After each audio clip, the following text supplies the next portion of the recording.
首先，我哋會講下仰卧去到坐之間嘅單人扶抱。首先，我哋要將長者移至床嘅邊緣位置，先移動腳，之後一手貼住後頸，一手貼住膊頭，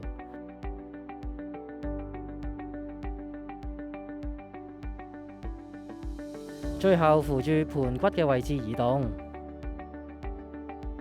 到達床邊後，屈曲長者嘅雙膝，再轉至側卧。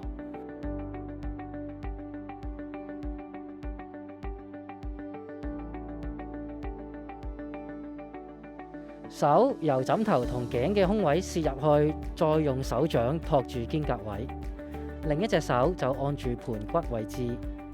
喺肩胛位嗰隻手用力托起長者，喺確認長者冇異常之後，先可以離開。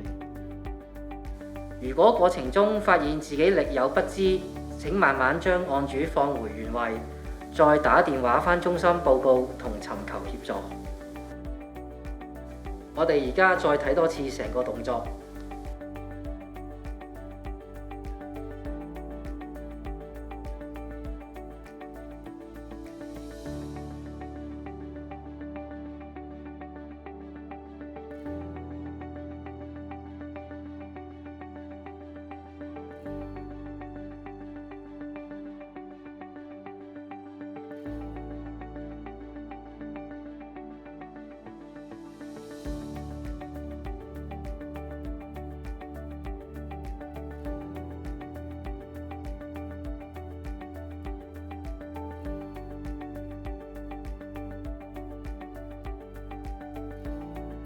我哋記得要保持腰背挺直，雙膝微曲，重心盡量放低，主要利用下肢嘅力量協助長者慢慢坐起身。